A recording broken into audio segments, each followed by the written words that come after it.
رابطه‌های امروزی بین دختر پسرها خیلی عجیب شدن. بعضی از رابطه ها فول سمی و حواشی دورشون خیلی زیاده. مطمئنم آخر این ویدیو شوکه میشی و به فکر فرو میری. پس با من همراه شو برای دیدن ادامه ویدیو.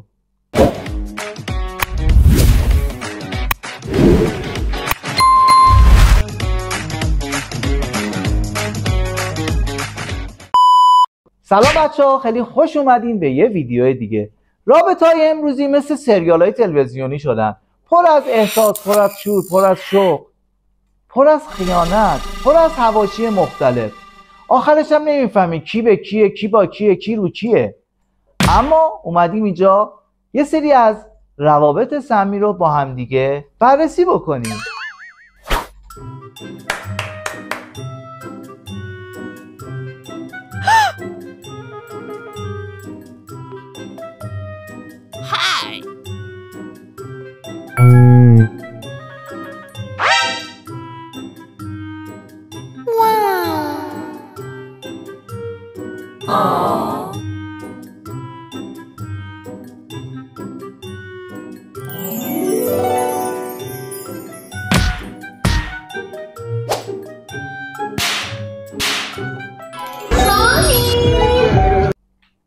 الان مد شده که شروع رابطه ها از طریق اینستاگرام و 1001 شبکه مجازی که اومده استارت میخوره و دو نفر رابطه شونو به کل دنیا جار میزنن که ما وارد یه رابطه شدیم.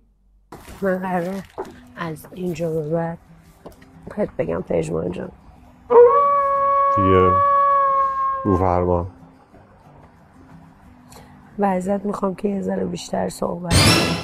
آدم ها هم میان نظر میدن که آقا خواهشن آدم های سمی رابطه تو بنداز دور، اما خبر نداری وقتی شما آدم سمی رابطه تو میندازید دور میفته تو خونه همسایه بغلی. سلام بچه‌ها، خوبی؟ این مرموز پایین نفرشون به اسم سامان. اینم خونه‌شونه، اینم خودشه. کسی نمیشناسهش؟ گفتن هر کسی که میشناسهش به من بگید. پس هر کدومتون بوده قبلا؟ الان سامان داره میاد دنبالم. اینجا نرخ کنیم ببینیم. اینم موتورشه. سلام. بچه‌ها با این موتور تا حالا مزاحم کسی نشده؟ موتور شارژ شماره نداده بهتون؟ همسایه بغلی کیه؟ همون داداشی‌ها و آبجیایی هستن که یه مدت به عنوان دوست اجتماعی منتظر بودن تا رابطه شما به هم بخوره و وارد رابطه جدید با اون شخص بشن. سلام عشقم، این کیه؟ عشقم امیر دوست اجتماعی. امیرم دوست اجتماعیش. یا طرف مقابلت سمیه اما شما خبر ندارین که از یه رابطه سمی با یه آدم لاشی شما میاین بیرون گرفتار یه آدم لاشی دیگه میشین. اتفاق بعدی که رقم میخوره به این شکله.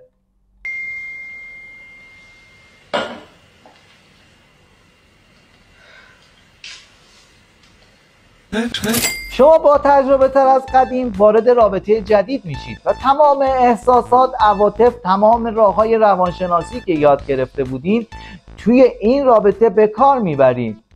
اما خبر ندارید شما مثل یه مربی کشتی هستین که تمام فنون رو دارید به طرف مقابل آموزش میدین و طرف مقابل شما هم مثل یه شاگرد خوب حواسش به همه چیز هست و آموزش های شما رو دقیقاً داره گوش میکنه و میخواد اونا رو با یه نفر دیگه روی دوشک اجرا بکنه و اینجا شما یه مربی هستین که راه و روش رابطه رو به یه نفر دیگه آموزش دادین و اون این رابطه رو با یه نفر دیگه زیرابی داره انجام میده.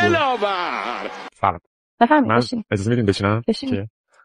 بگم دیگه خب اصلا برای مهم قد اصلا بعد در کوتاه باشه اوکی. آره مهم اخلاق فکر می‌کنی ها تو پاشنه بالا بپوشی 3 طبقه یا خب. بالا چی میشه بعد؟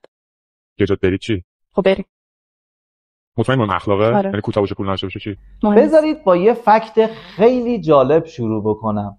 به نظرت اونی که شما الان به عنوان داداشی حسابش میکنید یا برعکسش اونی که به عنوان خواهری شماست فکر میکنید که تو ذهنش به شما فکر نمیکنه و با شما تو ذهنش کشتی نمیگیره و منتظر یه اتفاق ساده یا یه سوء استفاده نیست؟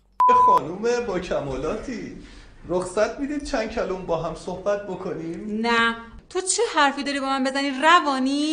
روانی چشماتو درویش کن، میام همه شخصیتتو به هم گره میزنم. چطوری نیلوفر؟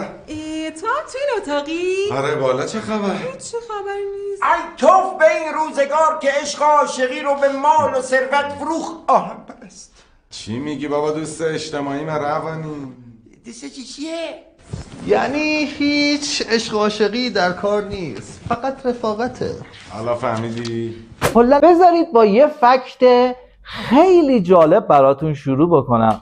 این آقا دیوید آدامز که تو انگلیس زندگی میکرد یکی از بامعرفت‌ترین و رفیق‌ترین رفیقای دور اطراف خودش بود و به خاطر معرفت و رفاقت و دوستی بیش از اندازه‌ای که داشت بین رفقای خودش و دور و بریا به دیوید برو یا همون داش داوود خودمون معروف بود. این آقا داوود قصه ما به خاطر مورد اعتماد بودنش یکی از بهترین داداشی دخترای اطراف خودش بود و اونو به عنوان داداشی مورد اعتماد قبول داشتن و اگه بین خودشون تو رابطهشون مشکلی داشتن برای اینکه مشورت بگیرن با این داداش داوود وارد گفتگو می شدن و این داداش داوود قصه ما با آغوش باز اینا رو راهنمایی میکرد و اگه مشکلی داشتن سعی میکرد مشکلشون رو رفع بکنه.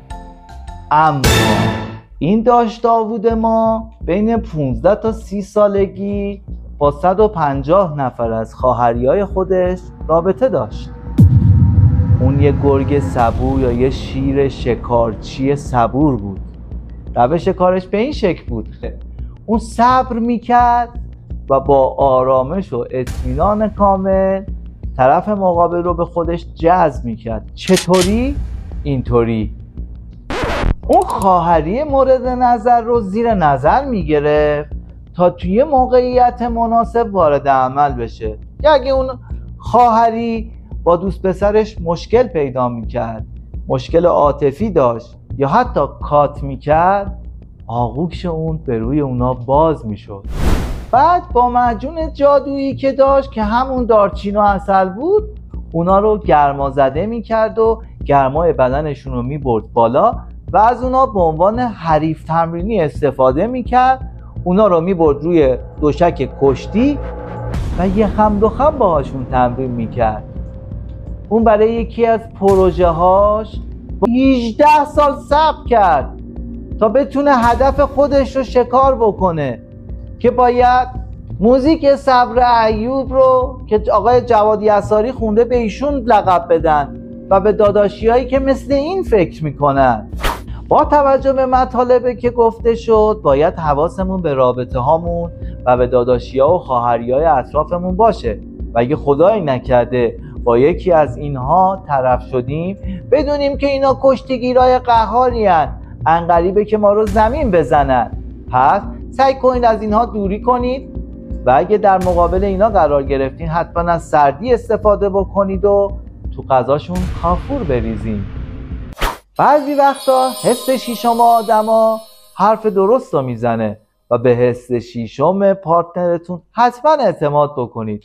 اگه پارتنر شما گفت که به این داداشی یا به این خواهری من حس خوبی ندارم حتما قبول بکنید وگرنه حریف تمرینی اون خواهید شد روی تشک کشتی. خیلی ممنون که تا اینجای ویدیو همراه هم بودین.